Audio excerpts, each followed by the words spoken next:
bapak dan ibu-ibu, serta calon bapak-bapak dan calon ibu-ibu yang saya muliakan, yang saya hormati, serta adik-adik dan anak-anak yang saya cintai. Alhamdulillah, dengan izin Allah Subhanahu wa taala kita sama bisa duduk di sini, yang tentu berujung surga. Oleh sebab itu, terima kasih yang tak terhingga kepada tuan guru kita Ustaz Abdul Rahman Ad-Divi, para pengurus Musalla Al-Huda, kecil tapi lapang, ya kan? Kecil tapi lapang, karena kata orang berlapang-lapang di tempat yang sempit, bersempit-sempit di tempat yang lapang. Alhamdulillah, dengan hati yang lapang pula kita duduk dan datang ke sini. Mudah-mudahan semakin bertambah lapang hati kita, karena memang ayat-ayat Allah, hadis-hadis Rasulullah menjadi pelapang dada orang-orang yang beriman. Rabbi shrah li sadri wa yassir li amri wahlul 'uqdatam min lisani yafqahu qawli. Para ustadz, para bapak dan ibu yang saya muliakan, selawat dan salam tak boleh pula kita lupakan untuk Nabi besar kita Muhammad sallallahu alaihi wasallam. Subhanallah, kita sungguh beruntung karena di saat namanya disebut kita beruntung pula. Tahu enggak kenapa? Ketika Nabi disebut kita beruntung. Kenapa? Karena kita bersalawat kepadanya, dan bersalawat kepadanya membuat Allah bersalawat kepada kita 10 kali. Dan 10 kali itu semuanya mustajab. Seperti kita berdoa, Allahumma ufirli warhamni, ya Allah ampuni aku, rahmati aku 10 kali, ke 10-10-nya mustajab. Karena Allah memberi salawat pada kita, maknanya seperti kata Imam Ibnul Qayyim rahimahullah adalah al-maghfirah wa rahmah. Maka orang baik-baik itu namanya disebut datangkan kebaikan. Mudah-mudahan kita di sini setelah tiada pun nanti disebut nama kita menyebabkan orang berkata rahimahullah. Bukankah kebaikan? Sebab mendoakan orang beriman membuat kita didoakan oleh mendoakan orang beriman buat kita didoakan oleh malaikat. Mana yang lebih mustajab, doa kita apa doa malaikat? Banyak-banyaklah berdoa, ya. Besok kalau sudah mati kami doakan dia supaya doakan malaikat. Tapi jangan tunggu matilah dulu. Ya, sebelum mati pun boleh doakan kita. Ya Allah, berikan ilmu yang bermanfaat, amal yang saleh, anak-anak dan istri yang taat, serta keluarga dan masyarakat yang sehat. Subhanallah, mungkin sekali lagi, dan harus kita merasa bersedih karena hari ini ya, atau kemarin Allah SWT telah memanggil salah seorang dari ulama kita di negeri ini, orang yang Masya Allah gigih memperjuangkan dan menegakkan sunnah Nabi alaihissalatu wassalam. Mudah-mudahan Allah menerima amal salehnya dan memberikan kita pengganti yang lebih baik dengan pahala, atau diberikan para ulama-ulama yang menyambung estafet perjuangan yang telah beliau lakukan, sehingga sunnah semakin tegak di negeri Nusantara ini. Karena seperti kata Imam Al-Ajurri rahimahullah dan Asy-Syariah, sangat beruntung kita bila keberadaan kita membuat sunnah hidup dan lawan sunnah. Kalau sunnah hidup lawan sunnah, ya matilah. Nah, karena kalau hidup lawan sunnah, sunnahnya mati, seperti kata Imam Ibn Abbas rahimahullah radhiyallahu taala anhuma. Mudah-mudahan kita termasuk di saat kita hidup dan eksis, hidup sunnah Nabi alaihissalam. Bukan sunnah kita, bukan sunnahnya Payakumbu, bukan sunnah Dasman, bukan, tapi sunnahnya Sayyidu Waladi Adnan, Nabi besar Muhammad sallallahu alaihi wasallam. Baiklah, saya sebenarnya perannya peran pengganti. Yang aslinya Ustaz Abdul Rahman Ad-Difi. Jadi kalau seandainya pengganti itu figuran sifatnya. Ya, kalau tidak seperti asli mohon dimaafkan. Ya. Karena sebenarnya saya lewat di sini, kalau minta izin sama tuan guru, kata orang Jawa bisa kualan. Jadi terpaksa melapor. Tapi resikonya melapor, enggak, bukan singgah aja, harus dapat tugas. Jadi menggantikan beliau. Awak kalau guru yang suruh menggantikan, alhamdulillah, senang sekali. Masya Allah, Masya Allah. Untuk sekarang, bukan nanti. Oh nanti akhir. Awak ada berharap nanti. Berapa tambangnya? Insya Allah Abdul Rahman, hayakallah, jazakallah khairan. Sekarang juga tuh nanti. Keduanya. Bebas. Lo sekarang sini. Tan. Sini. Kan sekarang, katanya sekarang boleh juga katanya. Baik, Masya Allah. Hayakallah. Barakallahu fiik. Syukran. Silakan Ibnu Husain. Saya karena bercakap tidak bisa minum. Baiklah kaum muslimin dan muslimat dirahmati Allah, dengan tawakal pada Allah kita memulai, yaitu tentang sebuah ayat yang merupakan ayat yang sangat agung dan besar, mengandung banyak wasiat dan perintah dari yang maha besar.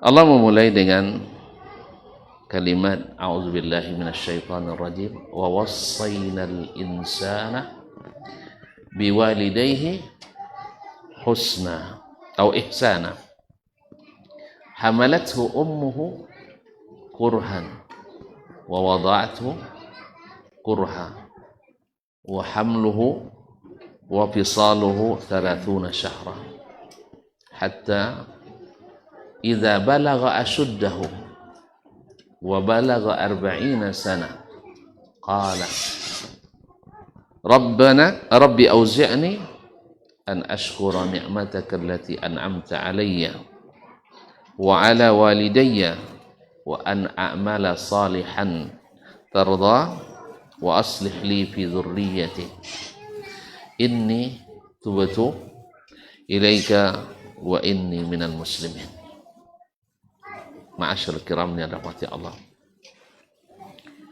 Tentu ayat ini dengan ayat sebelumnya mesti ada korelasi, ada munasabah.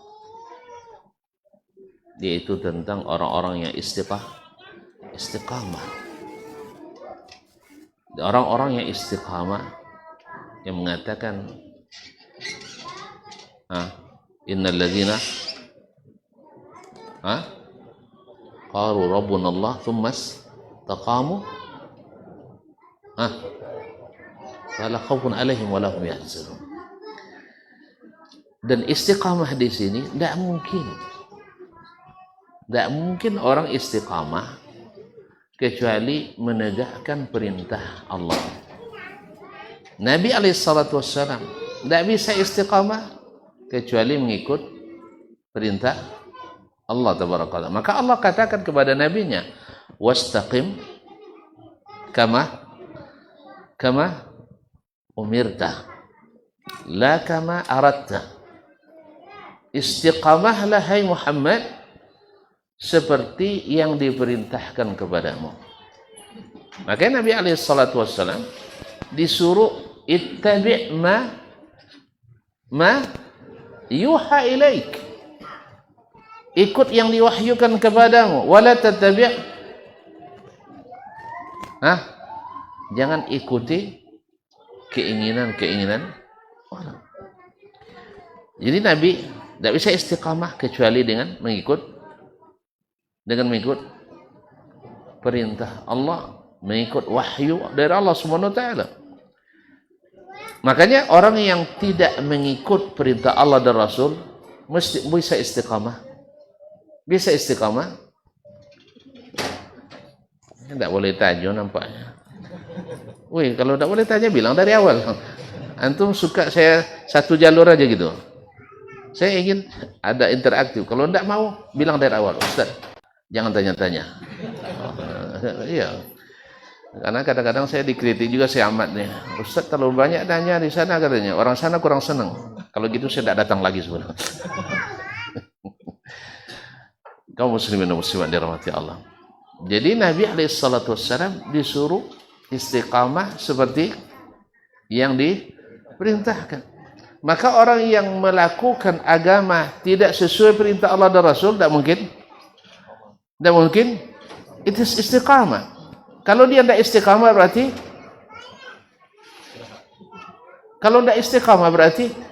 menyimpang. Kalau menyimpang berarti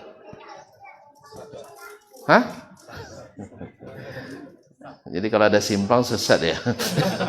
Jadi, kalau orang disebut penyimpangan berarti terjadi penyesatan.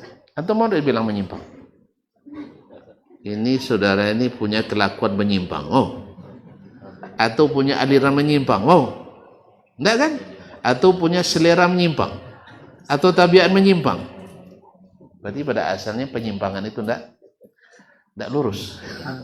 Tidak istiqamah. Makanya orang yang mengambil jalan selain jalan yang Allah gariskan, mesti dia membawa jalan kesesatan. Maka benarlah kata Nabi, kullu bid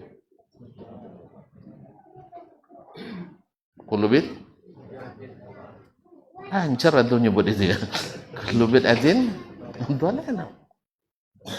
dhalalah.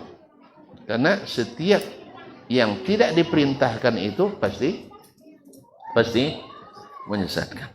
Oleh itu kaum muslimin dan muslimat, di ayat ini Allah memulai dengan kalimat wa wassaynal insana. Apa makna wasiat? Apa makna wasiat? Surat wasiat. Apa maknanya? Tidak pernah menerima wasiat. Wasiat ayah akan meninggal. Apa misal wasiat ayah setelah meninggal misal? Jangan dijual sawah. Kira-kira berani tidak untuk melanggar? Berani tidak melanggar wasiat orang tua yang sudah meninggal?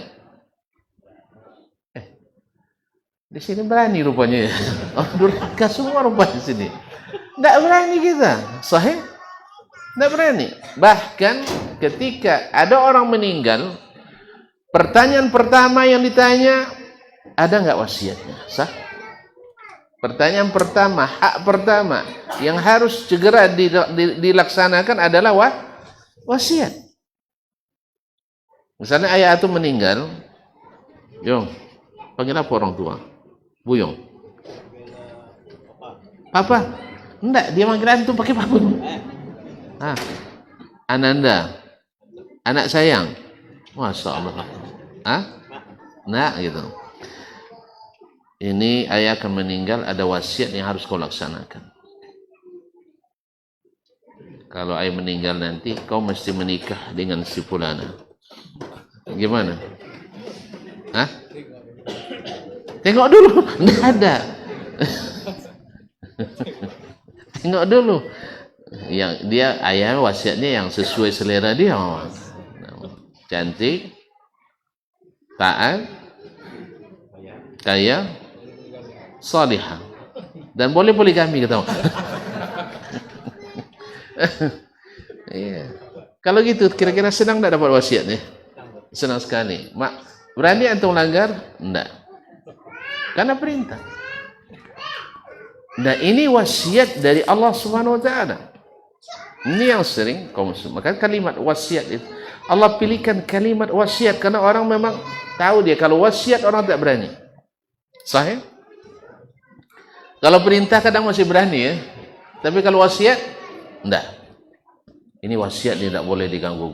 Maka kalimat wa wassaynal insana biwalidayhi ihsana. Kami perintahkan. Sebenarnya kalimat awsa maknanya amarah au qada, mewajibkan, memerintahkan, memutuskan. Itu kalimat wasiat.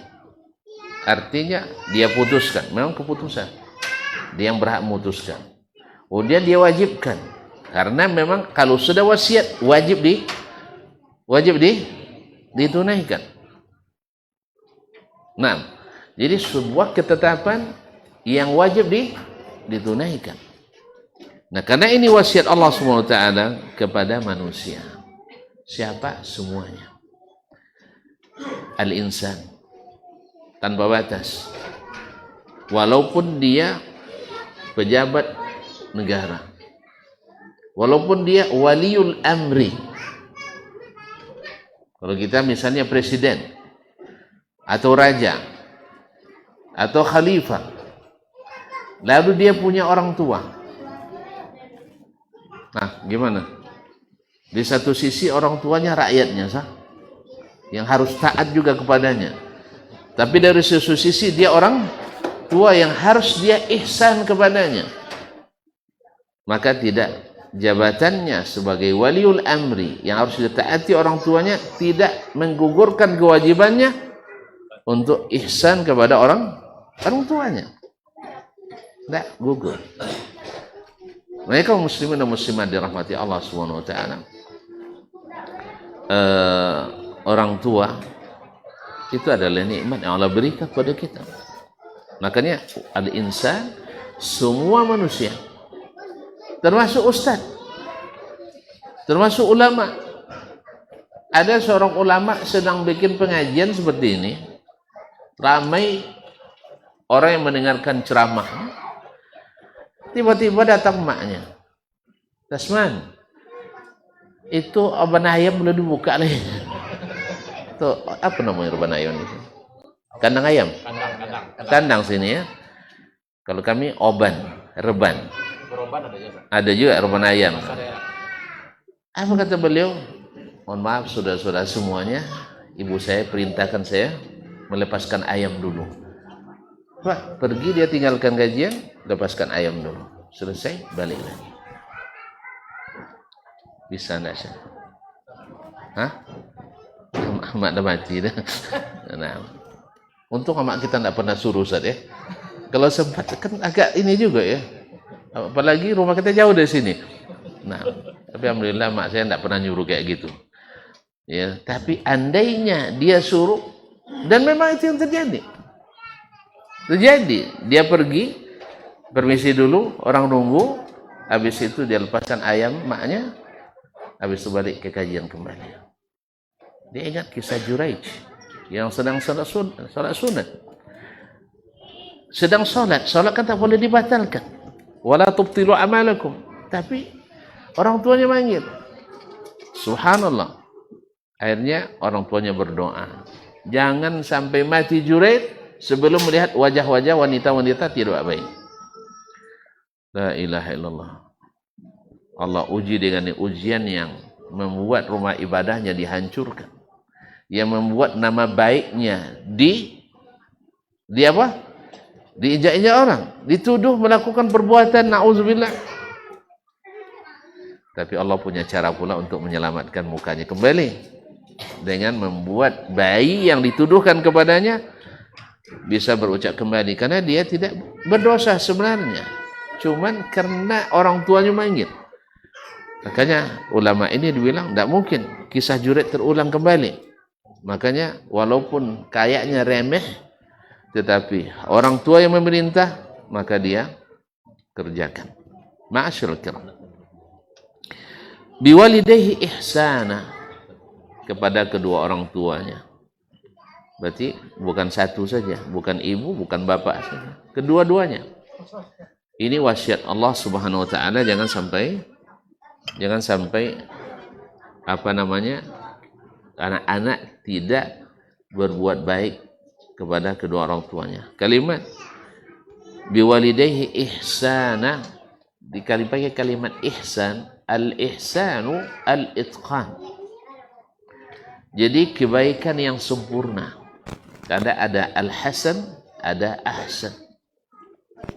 Ada al-husn dan ada al-ihsan. Al-ihsan adalah al-itqan, yaitu sempurna berbuat baiknya. Wallahu yuhibbul muhsinin. Kemudian kalimat al-ihsan itu adalah kalimat yata'adda li ghairi, yaitu bersambung kebaikannya kepada orang lain. Oleh sebab itu maka diwasiatkan kepada manusia, siapapun orangnya, apapun kedudukannya, status sosialnya, untuk berbuat ihsan pada orang tua. Nah, kalimat ihsan juga di sini nakirah. Bentuk apapun kebaikan. Orang tua kita, kaum muslimin dan muslimat dirahmati Allah, ada kalanya dia memerlukan perhatian. Ada kalanya memerlukan bantuan secara ekonomi. Ada kalanya dia ingin sering dikunjungi atau dihubungi. Ada kisah seorang ibu memiliki anak 10 orang. Ya, 10 orang bisa dia ngurus. Sekarang anak 10 tidak bisa ngurus orang tua. Ini 10 orang diurus olehnya. Semuanya sarjana, kecuali satu yang tinggal di kampung. Nah, yang sarjana ada yang dokter, ada yang dosen, ada pengacara, macam-macam profesi. Kalau bahasa awaknya lah mendapik idui. Ya, sudah jadi orang semuanya. Ya. Yang tidak jadi orang tadi, yang tidak jadi orang kan tidak sarjana, di kampung tinggalnya. Tetapi karena dia tinggal di kampung, selalu menemani ibunya. Kalau yang lain datang, Masya Allah, bawa belanjaan banyak, bawa duit banyak, tapi 2-3 hari pergi. Idul Adha dan Idul Fitri. Atau kalau ada, ya puasa nama ada. Kaum muslimin muslimat dirahmati Allah. Datang sebentar, bawa memang megah nampaknya, bawa mobil, ramai, bawa cucu, cantik-cantik, manis-manis, ganteng-ganteng, cuma sebentar. Bawa kebahagiaan, bahagia orang tuanya, anak-anaknya rata-rata orang baik, cuman tidak punya waktu untuk bersamanya selalu.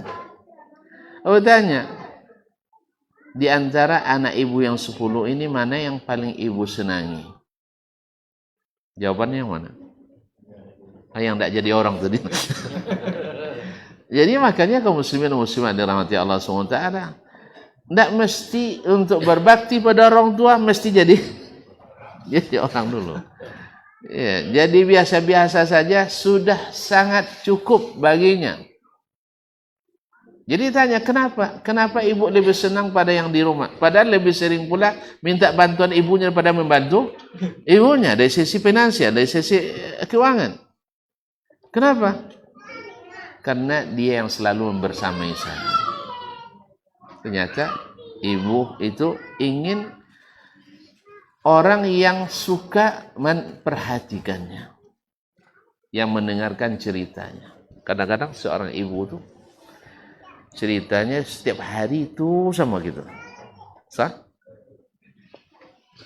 Ada enggak?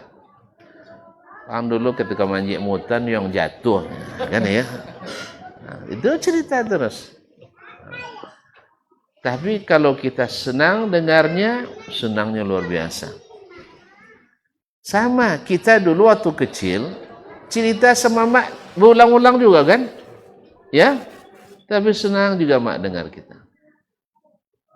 Jadi haji betul. Ini balasannya. Makanya ibu tuh katanya lebih senang pada anak ini. Makanya kalimat ihsanan itu umum berlaku untuk jenis ihsan manapun. Termasuk doa.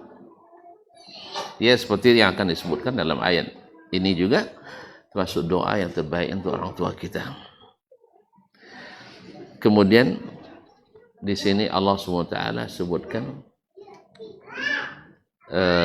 keutamaan ibu dari ayah. Karena memang dalam hadis Nabi ditanya, man ahaqqun nasi bi sahabati ya Rasulullah. Siapa manusia yang paling berhak untuk senantiasa saya bersamanya? Tentu bersamanya di sini bukan menyusahkan, tapi menyenangkan. Qala ummuk. Thumma man. Kemudian siapa lagi? Qala ummuk. Qala thumma man. Kemudian siapa lagi? Qala ummuk. 3 kali. Yang keempat baru thumma abuk. Jadi untuk masalah ihsan, berbuat baik, memberikan perhatian, mak lebih banyak. Apa sebab? Apa sebab? Hah? Karena terus terang mak lebih banyak memperhatikan kita daripada ayah, sah? Apalagi ayah kalau udah menikah lagi. Paham? Yang kedua, ayah itu banyak yang pedulikannya. Mak kan hanya kitanya. Sah? Tidak paham, nanti saya tunjukkan. Mak itu banyak yang ngurusnya. Apalagi yang ayah itu banyak yang ngurusnya. Apalagi yang dulu-dulu. Ya di sini apa nama tempatnya? Si Cincin ada pula satu. Di Taram ada pula satu. Di Padang Japang lecik loh. Macam cik leh. Di halaman ada cik. 4 yang mempedulikannya. Kalau mak satu. Makanya diberikan perhatian pada ibu 3, ayah cuma 1. Yang kedua, yang paling suka tersentuh hatinya dan suka pula tersinggung. Mana yang lebih? Yang lebih perasa, apa ibu hati?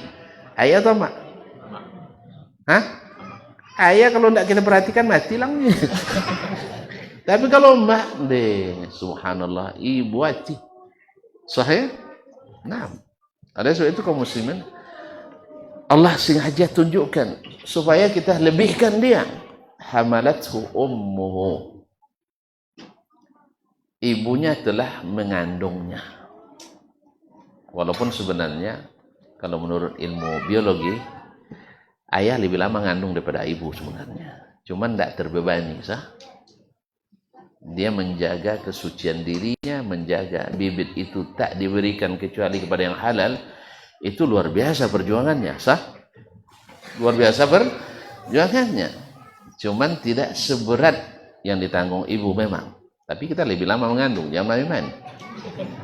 Nah, kalau ada ibu kugat kita, saya lebih lama. Iya. Kamu sebentar, 9 bulan. Kalau saya sampai umur 27 tahun ya. Nah, jadi kaum muslimin dan muslimat. Tapi berat ibu itu. Maka Allah sifati hamalathu ummuhu kurhan. Dalam keadaan berat, melelahkan. Al-kurhu dari kalimat kariha yaqra'u kurhan, dia terbebani tetapi senang. Terbebani tapi senang. Tak tahu, tanya enggak ibu-ibu?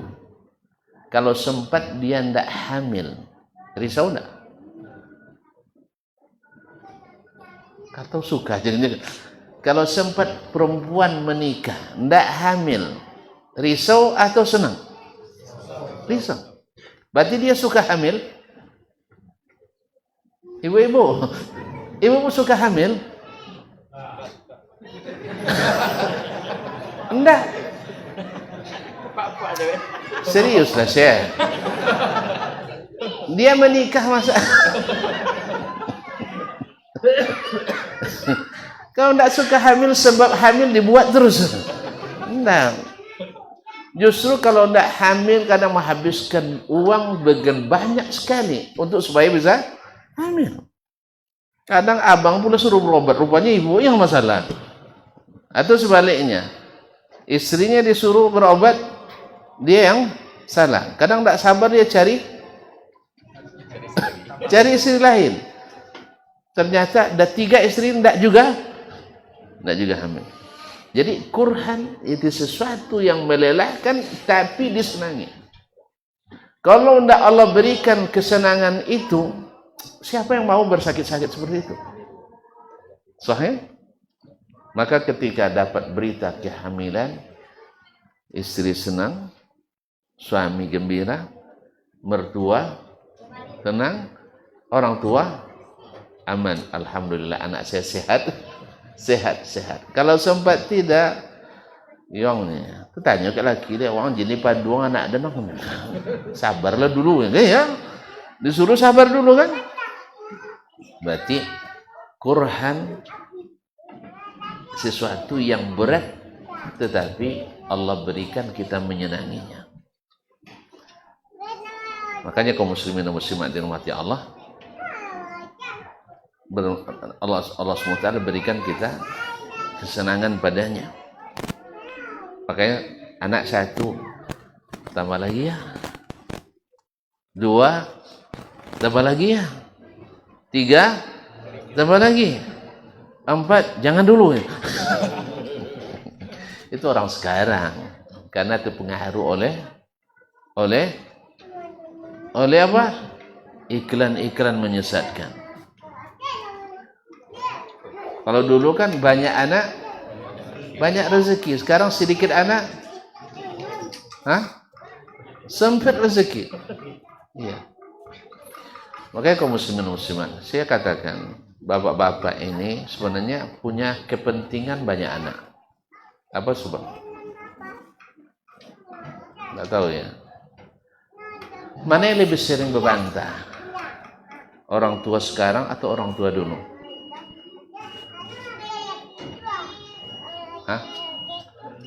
Mana yang lebih banyak bantah? Orang tua sekarang atau orang dulu? Harus bikin angket dulu, saya catat. Yang umur di atas 60 tunjuk tangan. Kita buat penelitian. Berapa kali berbantah sebulan? Tapi catatan KUA membuktikan bahwa kasus perselisihan rumah tangga di kalangan anak muda lebih tinggi daripada yang orang-orang tua dulu. Tahu tak sebabnya kenapa? Tidak tahu ya. Berarti ada untung dia kesini. Kaum muslimin muslimat. Ibu-ibu itu Allah berikan baginya kekuasaan suka bicara banyak. Sehingga dibuat penelitian oleh orang di Inggris. Ya biar ibu-ibu enggak menuduh saya tidak sensitif gender. Yang menelitinya perempuan juga. Jadi bukan laki-laki yang meneliti. Bahwa ibu-ibu itu punya jatah bicara per hari sampai 24.000 kata. Kebiasaan. Kalau bapak-bapak hanya 7.000 kata. Iya, sepertiga. Bapak-bapak alhamdulillah di luar dah habis jatahnya. Apalagi macam kami ini penceramah dah habis. Iya, sampai di rumah ada lagi, tidak lagi bahan untuk mahar Ustaz ya. Lah ada lagi habis. Nah, ibu-ibu yang di rumah kalau anaknya sikit, baik pula perangainya. Tentu tidak banyak dia ceramah. Ditunggulah Ustaz pulang. Makanya kalau kami diceramain harus diam karena sudah habis jatahnya. Habis kota. Lagipun Lagipun kita memang kalah kalau bicara sama perempuan kalah. Kan perempuan kan tidak ada salahnya. Kalau kita salahkan dia dengan 5 dalil, insya Allah keluar dalil 50 untuk nyalakan kita. Kalah kita. Jadi kalau pakai lawan bicara, berdebat, kalah. Pakai otot, kita harus mengalah juga. Kan mensalahkan kita nanti. Jelas kaum muslimin. Maka oleh sebab itu, kalau banyak anak, ada anak bisa 10, yang satu dapat 2.500, ya, yang satu dapat 3.000 kata, ini dapat 1.500, akhirnya jatah 2.000-4.000 itu habis menjelang kita pulang. Sehingga pas pulang dia dah loyo bercakap. Tidak sempat lagi dia mengangkat suara depan suaminya. Oleh sebab itu, bapak-bapak dan ibu-ibu, ya, punya maslahat supaya anak banyak. Ini ayat ini menguntungkan kita. Yang punya anak pasti lebih beruntung daripada yang sedikit. Jelas? Kita lanjutkan selepas azan ya. Azan dulu. Baik.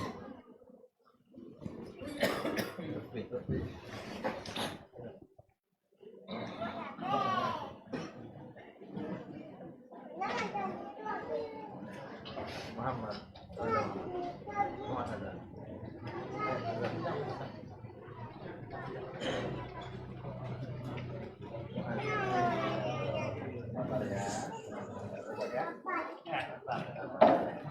Muazan ya. Muazan.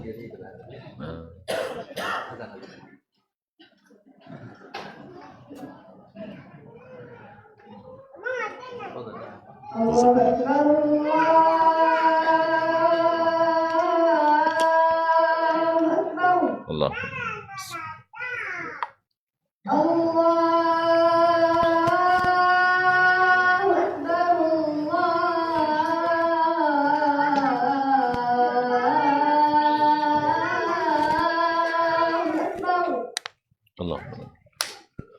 Asyhadu an la ilaha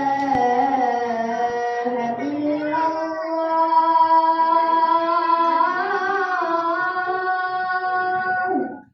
Asyhadu an Asyhadu an la ilaha illallah.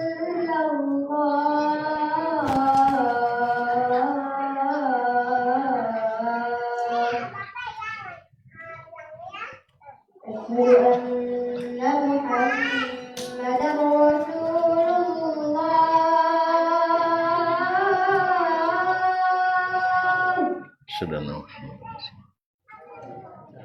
Asyhadu an Asyhadu anna Muhammadar Rasulullah.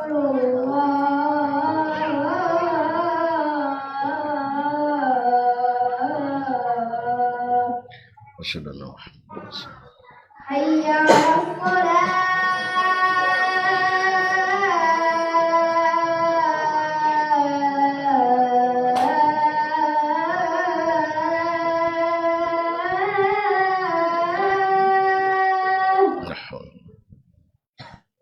Hayya 'alas Hayya 'alal falah.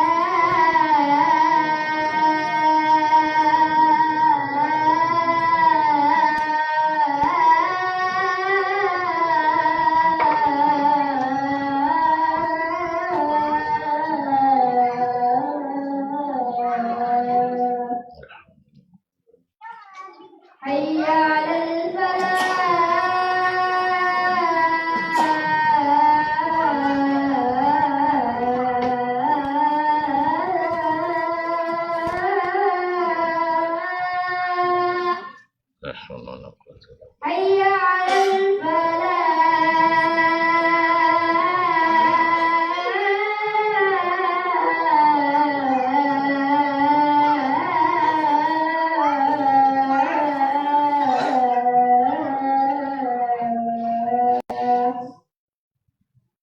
Allahu Akbar,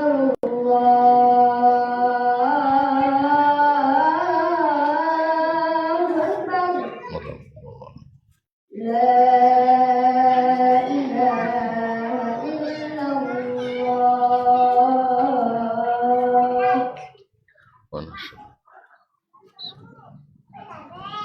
Salatul Fatihah.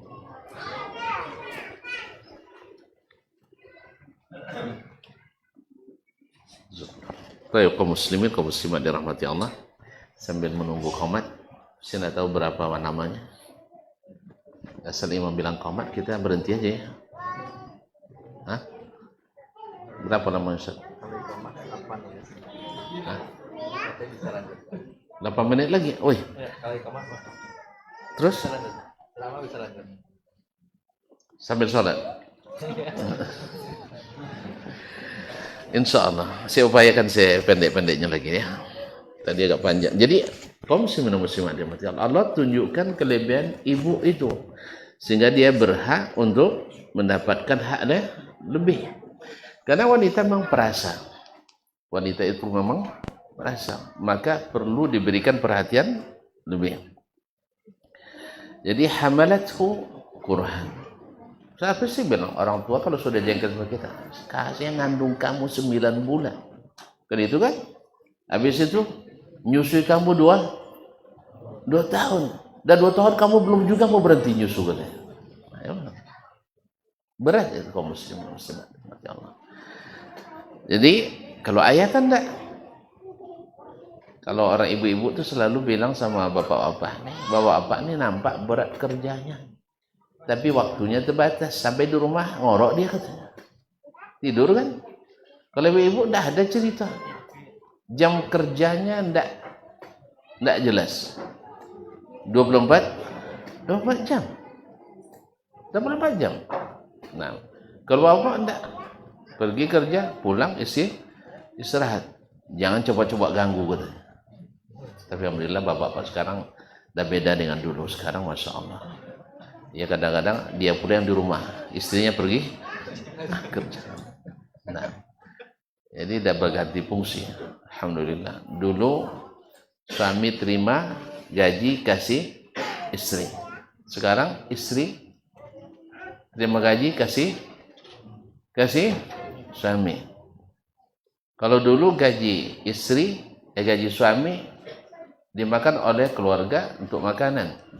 Sekarang gaji istri dihabiskan oleh suami untuk judi online atau dibakar sebagainya. Allah musta'an.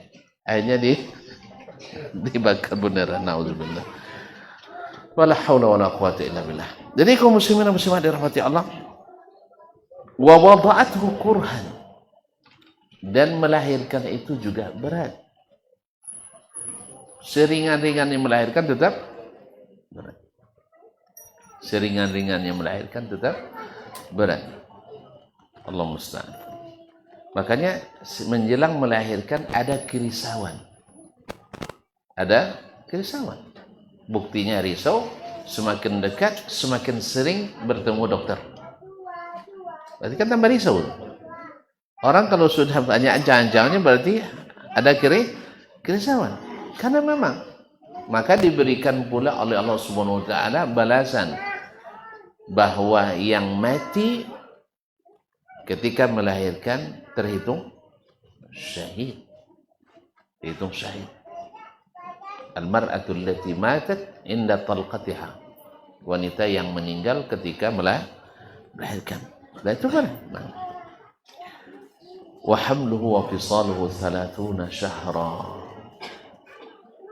Masa hamil plus masa menyusui 30 bulan. Ini yang pertama menyingkap memahami ayat ini ketika terjadi kasus. Ada yang mengatakan di masa Umar bin Khattab, ada yang mengatakan di masa Utsman bin Affan. Seorang perempuan dari Juhaina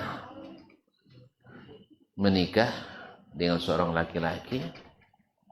Setelah 6 bulan lahir anaknya. Ketika anaknya lahir 6 bulan, kalau antum gimana? Curiga ya? Antum pantang curiga? Atau patut curiga? Kenapa? Iya, karena umumnya kehamilan itu 9 bulan. Ini 6 bulan anaknya lahir.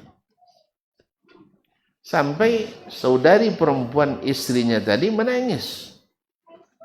Tapi karena sang istri yakin bahwa dia tidak melakukan apa-apa, dia tenang. Tidak usah takut. Demi Allah katanya, tak ada laki-laki lain yang pernah bersentuhan dengan saya kecuali suami saya. Tidak ada. Tapi lalu didatangkan, mau dihukum. Dianggap sebagai pelanggaran. Karena al-hakim, al-qadhi merujuk kepada kebiasaan umum, yaitu kehamilan itu 9 tahun. Alhamdulillah masih apa? Itu ujian itu, tapi ternyata masih oke. Jadi kita tidak pakai jam itu. Nah, tapi kalau sudah diangguk ke 9 tahun tadi, dah bunyi itu saya selesai. Tapi alhamdulillah 9 bulan. 9 bulan, ini 6 bulan lahir. Tentu patut curiga. Untung waktu itu ada Sayyiduna Ali bin Abi Thalib radhiyallahu anhu. Ali mengatakan, "Ya Amirul Mukminin, ala mahlik, tunggu."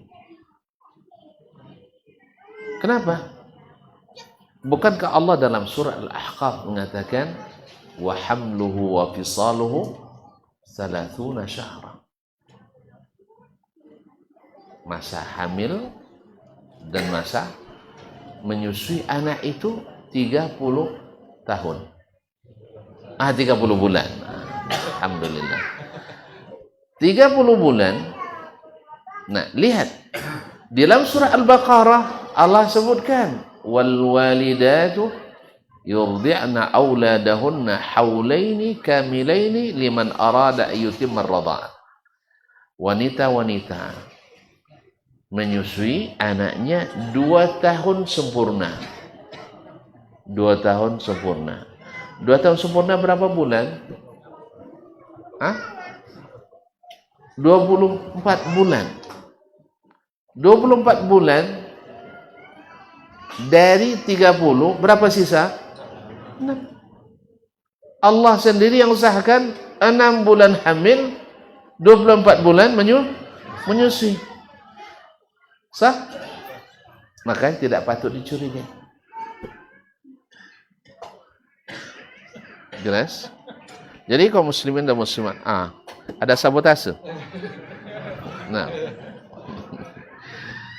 jadi tidak ada alasan untuk mencurigai orang-orang yang seperti ini, salihah. Dan memang dia tidak melakukan apa-apa. Akhirnya dengan fikihnya Ali bin Abi Thalib radhiyallahu taala anhu, selamat wanita tadi dari hukum rajam atau hukum jilid, dan selamat pula Amirul Mukminin dari kesalahan ijtihad. Jelas ya? Jadi sebagai sahabat yang berilmu, mungkin pernah salah? Mungkin kan? Baik Umar atau Utsman. Dan yang lebih alim mungkin diperbaiki oleh yang kurang alim. Nih ya, guru kita, saya perbaiki, boleh enggak? Boleh saja. Kalau dia salah, jangan marah guru ya. Jangan marah. Jadi boleh salah, diperbaiki oleh yang kurang dari itu. Bukankah Imam Asy-Syafi'i lebih faqih dari Imam Ahmad? Sahih? Tidak percaya nampak tak? Tuan-tuan Syafi'i tidak? Mazhabnya apa nih? Oh, orang sini tidak bermazhab rupanya ya. Oh, betul tidak ada imamnya. Tuan-tuan tidak ada imam ya? Yang diikuti? Sesat dong. Kalau tidak ada imamnya sesat lah. Siapa imam yang tuan-tuan ikuti? Orang ada imamnya Syafi'i, ada Hambali, ada Maliki, ada Hanafi, ada Asy'ari, ada Maturidi, ada Jahmi, ada Ja'di. Siapa diikuti?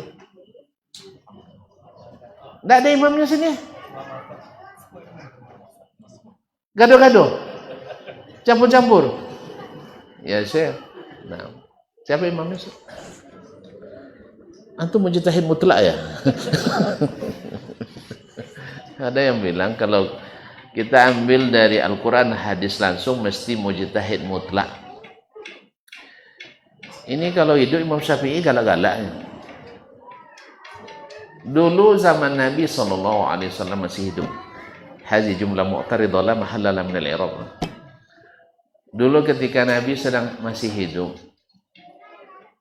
yang datang kepada Nabi belajar profesor saja. Hah? Ada Nabi memilah, "Oi, kamu sudah mujtahid itu belum? Kalau belum, belajar dulu sana-sana, jangan sini." Ada? Ada? Ada? Nggak ada. Jadi semua level bisa memahami Nabi Sallallahu Alaihi Wasallam. Maka sampai hari ini juga tidak ada syarat mesti mujtahid mutlak. Bila masuk ke dalam masjid, kata Nabi, dahulukan kaki kanan. Perlu mujtahid memahami ini? Hah? Perlu mujtahid? Tidak. Kemudian ucapkan bismillah. Wassalatu wassalamu ala Rasulillah. Allahumma ftahli abawaba rahmatik. Perlu mujtahid? Tidak perlu. Keluar masjid, dahulukan tangan kaki kiri. Baca lagi. Hah? Allahumma ftahli. Hah? Allahumma inna nas'aluka min fadlik. Baik. Perlu mujtahid? Tidak ada. Bila menyembelih baca bismillah. Allahu akbar. Perlu mujtahid lagi? Jadi aneh bin ajaib ketika harus kalau langsung ke Nabi itu perlu mesti mujtahid. Dah. Hadhi jumlah mu'taridah la mahalla la min al-i'rab. Kembali kepada kepada tadi kaum muslimin dan muslimat dirahmati Allah SWT. Jadi kata Ali radhiyallahu anhu, hamil 6 bulan itu sah walaupun jarang terjadi. Jadi kalau terjadi patut orang curiga, tapi tidak serta-merta harus memang diterapkan hukum. Nah, itulah makna perkataan Ali bin Abi Thalib ketika ditanya atau dengan pertanyaan menggiring oleh orang-orang yang loyalis kepadanya, hal khassakum Rasulullah SAW bisyai? Apakah Rasulullah mengkhususkan kalian dengan sesuatu? Yang bertanya berharap Ali mengatakan iya, kami dikhususkan dengan khilafah atau imamah misalnya. Tapi Ali katakan la, enggak. Kemudian istadrak, kemudian dia katakan illa fahman fi kitabillah atahu Allahur rajul. Kecuali pemahaman yang Allah berikan kepada seorang dalam memahami Al-Qur'anul Karim. Dan itu salah satunya di mana waktu itu Ali, Khalifah Abu Bakar dan Khalifah Utsman atau Utsman belum sampai tinjauan fikihnya ke situ, tapi Ali sampai. Tapi apakah Ali lebih faqih dari Umar? Hah? Teman-teman Abu Umar enggaknya? Enggak, tetap Umar lebih afdal dari Ali, lebih berilmu Ali. Tapi itu yang saya maksud. Bisa saja yang kecil menyalahkan yang besar, murid menyalahkan guru, pengikut menyalahkan imam, tapi dengan dalil. Berarti ada mungkin imam itu salah, ada mungkin salah. Kalau begitu tidak boleh taklid buta kepadanya. Tapi Rasulullah mungkin salah, tidak, maka taklid buta kepada Nabi wajib. Ittiba kepada Nabi itu wajib karena dia tidak pernah salah. Kalau imam pernah salah, tuan guru sering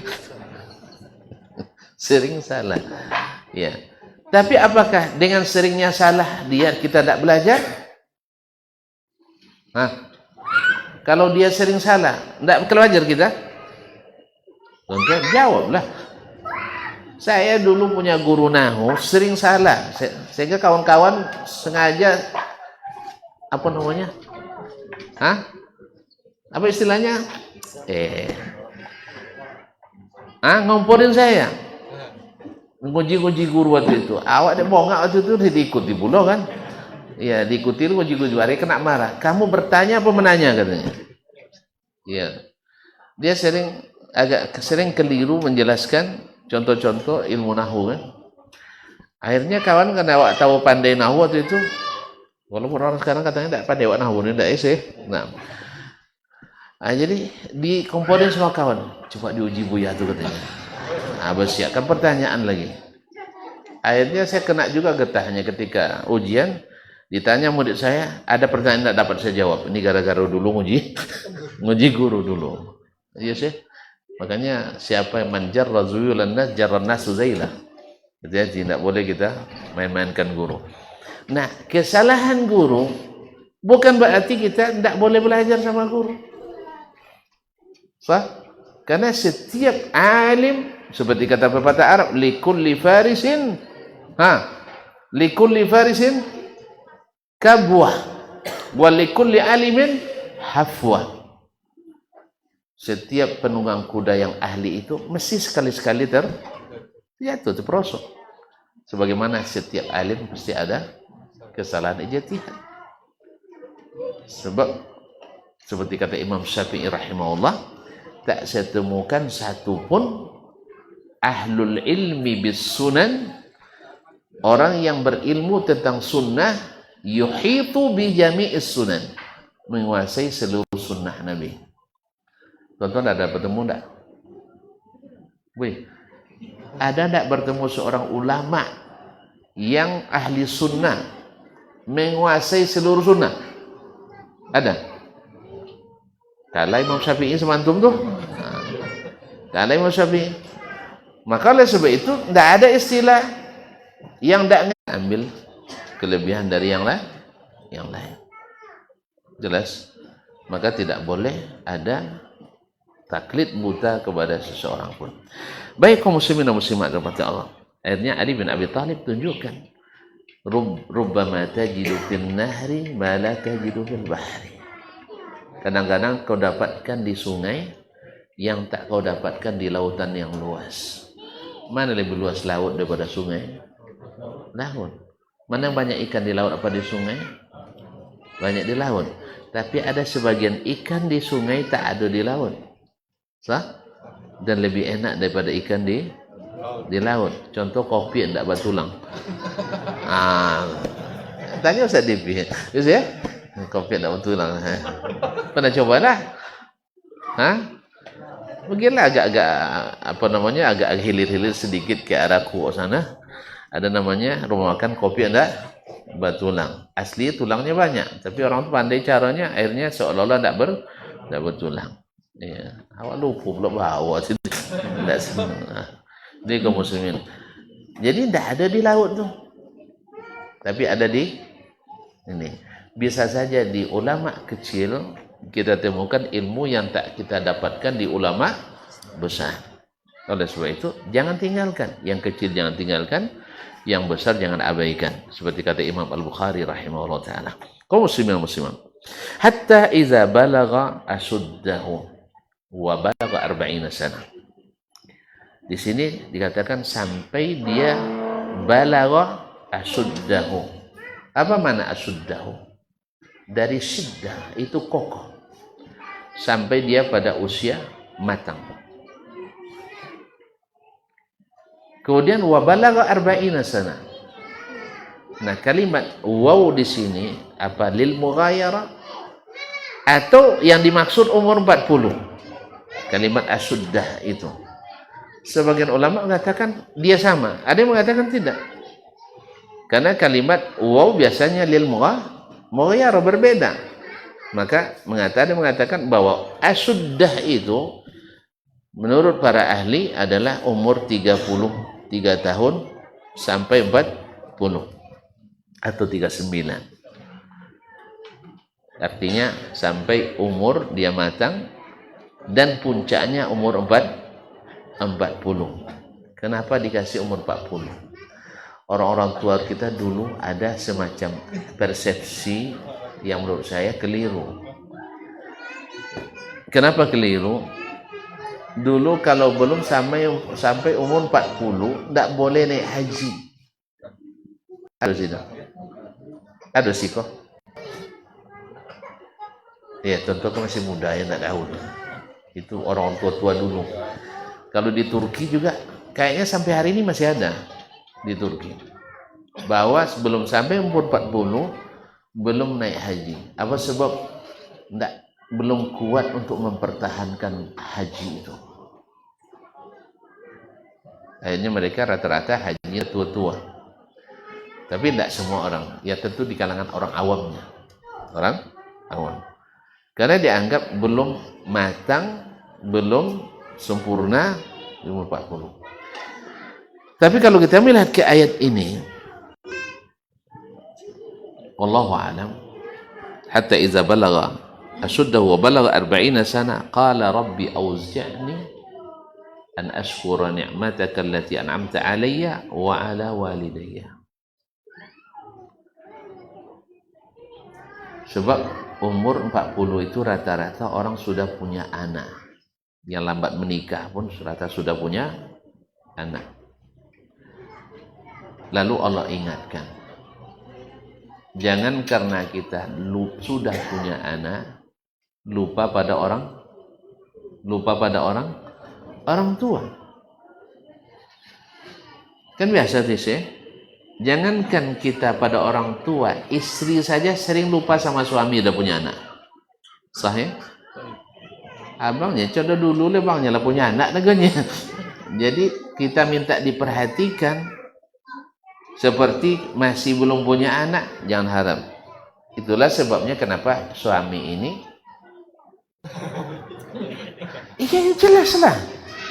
Dia sudah biasa dimanjakan kemarin selama 9 bulan. Ya, 9 bulan pertama nikah, rupanya 9 bulan dapat anak. Sah? Nah, sekarang istri setelah punya anak kurang tak perhatian sama suami? Pasti. Akhirnya sebentar sekali 9 bulan. Sah? Akhirnya dia karena tidak diperhatikan, akhirnya minta diperhatikan yang lain. Makanya kalau di Afrika, orang Afrika, wanita Afrika tuh best, hebat-hebat. Kalau di Mali kabarnya Ustaz. Di Mali itu atau termasuk di Nigeria, saya pernah haji. Saya betul-betul dikerjain, dibully sama kawan-kawan. Sebab sekamar dengan orang yang dua-duanya poligami. Awak sendiri yang enggak. Tiap hari, tiap makan bertemu, azab saya. Nah, yang satu istrinya 3, yang satu istrinya 2. Awak yang satunya satu-satu. Satu-satunya satu gitu. Allah musta'an. Tapi sampai sekarang belum berani juga. Dasar penakut. Nah, tapi penakut yang ada alasan. Ia takut tak adil. Takut enggak? Enggak adil. Jadi bukan takut enggak makan. Takut enggak adil. Ya takut enggak makan.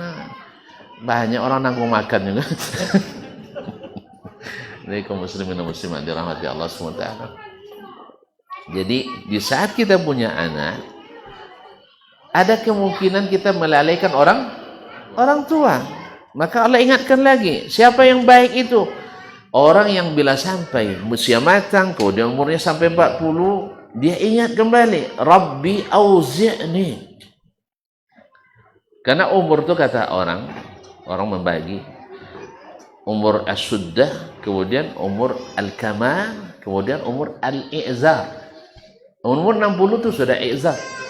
Artinya Allah sudah berikan antum masa tenggang yang cukup lama.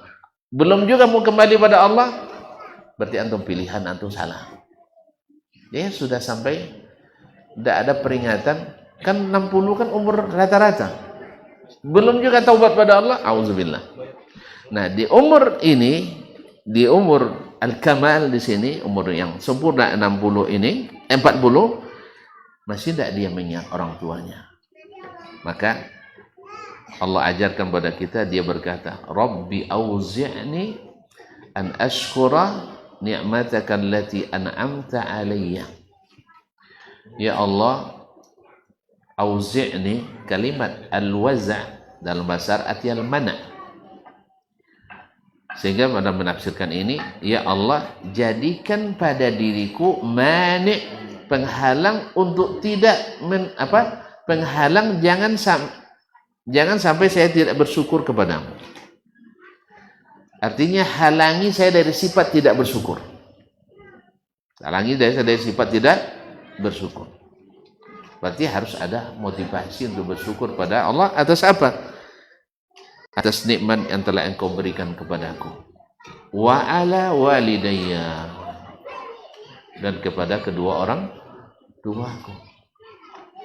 Berarti dia ingin bersyukur atas nikmat yang Allah berikan padanya dan nikmat yang Allah berikan pada orang tuanya. Tuan-tuan kalau ingat orang tua dengan nikmat yang Allah berikan berupa kita, kan kita ini adalah nikmat orang yang diberi kepada orang tua, maka mesti menjadi betul-betul nikmat bagi orang tua, dan orang tua yang masih hidup tentu dengan ihsan kepadanya, dan kalau sudah meninggal tentu dengan mendoakannya. Wa an a'mala salihan, dan ya Allah, ini masa saya sudah masuk 20 terakhir ini, per-3 terakhir, maka berikan saya dorongan untuk beramal saleh. An amala salihan, seperti apa amal saleh menurut saya? Tidak amal saleh yang engkau ridai, amal saleh yang engkau ridai, dan Allah tidak ridha kecuali yang dia perintahkan. Ma taqarraba ilayya bi syai'in ahabba ilayya mimma taraktuhu alaihi. Ya, tidaklah seseorang mendekatkan diri kepadaku yang lebih aku cintai daripada apa yang aku wajibkan kepadanya. Berarti perintah Allah lagi. Kemudian wala yazalul 'abdu yataqarrabu ilayya bin nawafili hatta uhibbah. Kemudian dia mendekatkan diri dengan amalan-amalan sunat. Siapa yang sunatkan? Allah juga lagi. Hatta uhibbah, sampai aku mencintainya. Baik. Wa aslih li fi dzurriyyati, dan salihkanlah untukku pada anak-anakku, keturunanku. Ini kalimat agak iskal sedikit, padahal lazimnya wa aslih li dzurriyyati, wa aslih li dzurriyyati, salihkan keturunanku. Tapi wa aslih li fi dzurriyyati, subhanallah. Kaum muslimin dan muslimat dirahmati Allah SWT. Kenapa kalimatnya fi dzurriyyati? Karena kesalihan itu, kaum muslimin dan muslimat, bukan semata-mata usaha kita. Kemudian pada keturunan kita, kaum muslimin dan muslimat, bisa saleh hartanya, saleh ilmunya, saleh orangnya, saleh apa dan sebagainya. Makanya kalimatnya lebih umum, fi dzurriyyati, semua yang ada pada keturunanku tolong disalehkan. Dan kesalehan itu bukan pada mereka, li, harus kembali kepada saya. Berarti ada peran saya di dalamnya membuat mereka saleh, sehingga pahalanya mengalir kepada saya. Kadang banyak orang tua mengandalkan kemampuannya mendidik anak, lupa tawakal dan berdoa pada Allah, sehingga hasilnya tidak maksimal. Dan kadang-kadang menyangka dengan uang yang banyak, sekolah yang mewah, fasilitas yang cukup, jadi orang hebat. Ternyata juga tidak. Tapi barangkali cukup kita lihat bagaimana orang-orang yang kadang-kadang, mohon maaf kaum muslimin, ayahnya mungkin kau tengok penampilan tak akan bacan masuk Serogo nampak, tapi anaknya luar biasa. Sahih? Sebaliknya, kadang-kadang tidak sedikit pula ayahnya ustaz, ibunya ustazah, nyai, kiai, tapi anaknya na'udzubillah Maka semua itu dari Allah SWT. Maka kita berusaha sebaik mungkin dan semaksimal mungkin, dan tidak lupa untuk meminta kepada sang pemberi itu, Allah tabaraka wa ta'ala. Wa asli li fi dzurriyyati.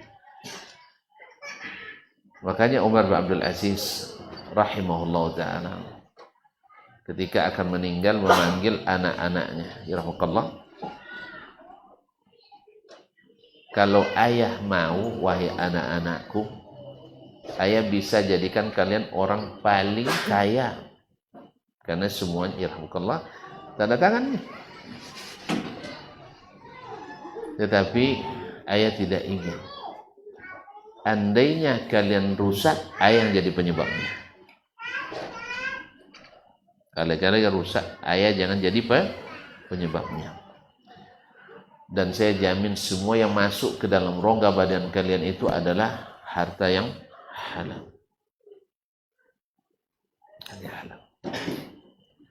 Nah, andainya kalian rusak setelah saya tidak kena imbasnya, karena saya tidak menjadikan kalian rusak. Harta, makanan saya halalkan, pendidikan saya berikan, doa saya panjatkan, tawakal saya lakukan, dan saya tidak tinggalkan kalian harta yang tidak halal. Tapi kalau seandainya kalian orang saleh setelah saya, sesungguhnya Allah lebih tahu mengurus orang saleh daripada ayah. Lalu dia baca, inna waliyallah alladzi nazzala alkitab wa huwa yatawalla salihin. Sesungguhnya wali saya, yang mengurus urusan saya adalah Allah yang telah menurunkan Alkitab, dan dia selalu mengurus urusan orang-orang saleh. Tahu tak tuan-tuan, warisan Umar bin Abdul Aziz sang khalifah, yang istrinya anak khalifah, adik khalifah, keponakan khalifah, cucu khalifah. Jelas ya? Istri beliau, anak khalifah,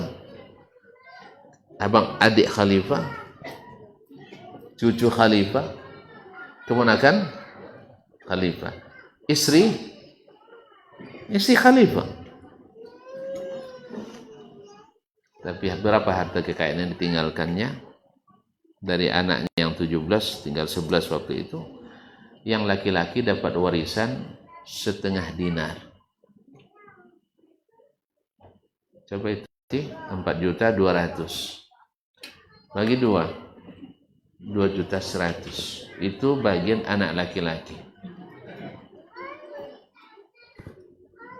Kira-kira kalau sempat presiden kita wafat, warisannya ada enggak segitu? 2.100.000. 2.100.000 enggak ada? Dolar.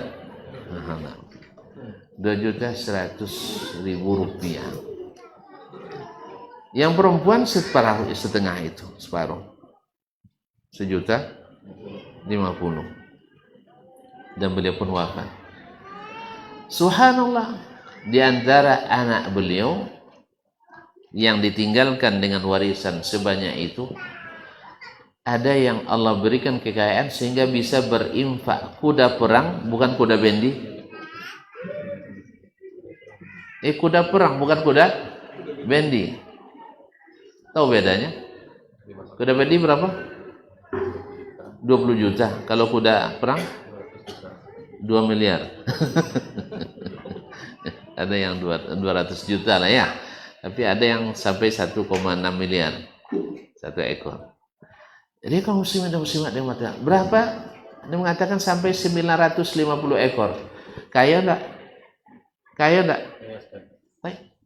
Allah mengurus urusan orang-orang saleh. Walaupun tak ada salahnya tinggalkan warisan, tapi yang penting warisan kesah. Wa aslih li fi dzurriyyati. Salehkan pada keturunanku. Kaum muslimin dan muslimat dirahmati Allah SWT, inni tubtu ilaika. Allah. kalimatnya inni tubtu ilaika, kalimat memastikan madhi. Artinya sebelum berdoa ini saya sudah tobat dulu. Karena sebaik-baik doa adalah dengan bertobat kepada Allah SWT. Rabbana zalamna anfusana wa lam taghfir lana wa tarhamna lanakunanna minal khasirin. La ilaha illa anta subhanaka inni kuntu minadh dhalimin. Mengakui kezaliman, mengakui dosa, itu adalah tobat kepada Allah SWT. Makanya Yunus mengatakan la ilaha illa anta subhanaka inni kuntu minadh dhalimin, diselamatkan. Nuh, Adam alaihissalam mengatakan Rabbana zalamna anfusana wa lam taghfir lana wa tarhamna lanakunanna minal khasirin. Fatalaqa Adam min rabbih kalimatin fataba alaih. Dan semuanya kalimat ini, tubtu, aku bertobat kepadamu, pastikan bahwa kita betul-betul tidak main-main bertobat. Nah, wa inni minal muslimin, dan saya benar-benar dari golongan orang yang sudah Islam, bukan sekarang aja, dari dulu. Jadi kaum muslimin dan muslimat dirahmati Allah, ayat ini luar biasa untuk kita telaah terus, bahwa kita selalu mengingat pesan Allah, perintahnya untuk berbakti pada orang tua sampai akhir umur kita. Tidak ada batas sampai menikah. Jadi kalau sudah menikah sibuk ngurus keluarga, enggak. Orang tua itu, bahkan kita sudah jadi pemimpin sekalipun, amak tetap panggil buyung kau ya, tetap panggil anak. Allah musta'an. Tapi barangkali ini yang dapat kita sampaikan malam ini, mudah-mudahan bermanfaat. Mohon maaf atas segala kekurangan. Dan apa nih Syekh? Ada pertanyaan satu. Kalau fatwa-fatwa itu Syekh yang jawab. Nah, ya tengok kalau payah Ustaz yang jawab.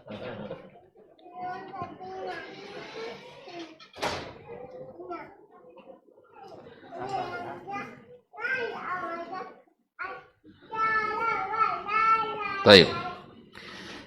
Uang anak yatim. Berarti anak yatim yang ditinggal oleh ayahnya. Ditinggal sama siapa? Sama ibunya. Sah? Baik. Anak itu milik siapa? Milik ibunya. Berarti hartanya milik siapa? Milik ibunya. Walhamdulillah. Anta wa maluka li abik. Nah, engkau dan hartamu milik ayahmu. Nah, maka orang tua, wallahu ta'ala alam, boleh mengambil harta anaknya tanpa izin. Tapi anak mesti mengambil orang tuanya dengan izin. Tetapi supaya tidak terjadi hal yang tak diinginkan, alangkah baiknya dengan izin. Paham tak? Di zaman kita iman itu banyak hilang. Kadang-kadang lupa bahwa itu orang tua. Sembarangnya mak ngambil duit saya katanya. Iya. Jadi kaum muslimin dan muslimat, maka sebaiknya juga ini. Dan lebih baik lagi, sebelum orang tua tuh ngambil, kita yang berikan. Jangan tunggu dulu orang tua tuh ngambil dulu.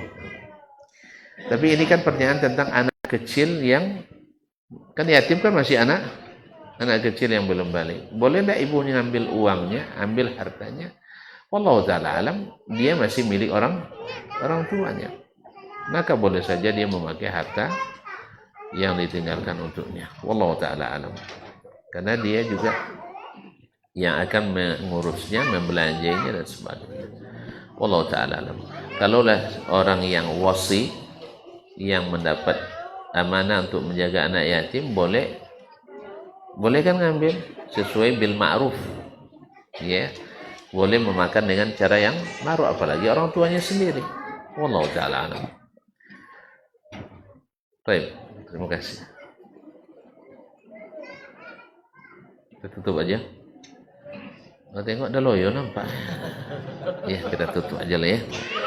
mudah-mudahan lain waktu masih ada kesempatan kita untuk menambah pertemuan kembali dan menjalin ukhuwah melalui media-media seperti ini. Terima kasih guru ya atas kesempatan yang diberikan, dan kepada para pengurus, para jemaah, hadirin hadirat yang saya muliakan. Nah, ya, siapa ini? Baik. Nah, beliau di sini. Hah? Beliau tinggal sini. Di bumi. Masya Allah. Silakan. Jazakallah khair.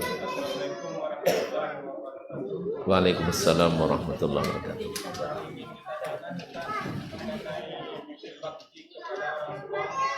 Bagaimana bila anaknya belum mampu untuk berbakti pada orang tua? Baik. Barakallahu fi. Tadi kan sudah kita sebutkan berbakti pada orang tua itu bukan hanya dalam bentuk finansial, bukan hanya dalam bentuk harta. Perhatian, ya, selalu membantu, selalu mengunjungi, menghubungi, itu juga termasuk bagian daripada berbakti kepadanya. Nah, dan masalah kemampuan, ya, kalau kemampuan itu seperti apa? Kita kira-kira hari ini kan juga kadang-kadang kebutuhan kita sudah kebutuhan bukan lagi primer, tapi masih dianggap sebagai kebutuhan primer. Yang primer kan tempat tinggal, terus makan, pakaian, sah. Cuman kita kadang mengembangkan usaha dianggap juga masih primer. Sehingga dengan alasan itu kita tidak membantu atau tidak berbakti pada orang tua. Dan alhamdulillah orang tua kita pada umumnya seperti yang saya katakan tadi, bukan melihat nominalnya berapa, tapi melihat perhatiannya seperti apa. Saya, apalagi kadang-kadang kita bukan satu-satunya anak yang dia miliki, dan juga tidak semuanya mungkin dalam status sosial seperti kita, mungkin ada yang diberikan lebih daripada itu. Makanya yang lebih memberi lebih, yang kurang memberi kurang. Tapi harus ada perhatian. Allah Ta'ala. Tapi kalau memang tidak mampu sama sekali, la yukallifullahu nafsan la usaha. Tapi tidak mungkin dengan doa, tidak mungkin. Ada yang tidak mampu berdoa? Hah? Atau misalnya dengan menghubungi. Antum punya HP? Punya. Tidak punya waktu 1 menit dalam sebulan untuk menghubungi? Tidak mungkin. Untuk pulang kampung mungkin tidak bisa.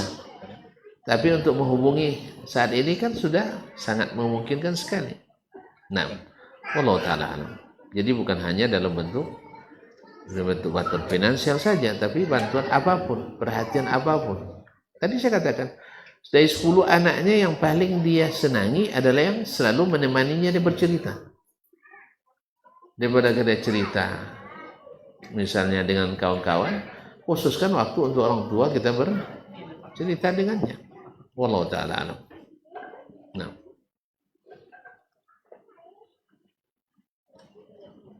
Baik. Barangkali sampai di sini kita tutup dulu. Wabillahi taufiq wal hidayah. Subhanakallah bihamdik. Asyhadu an la ilaha illa anta astaghfiruka wa atubu ilaik. Wassalamualaikum warahmatullahi wabarakatuh.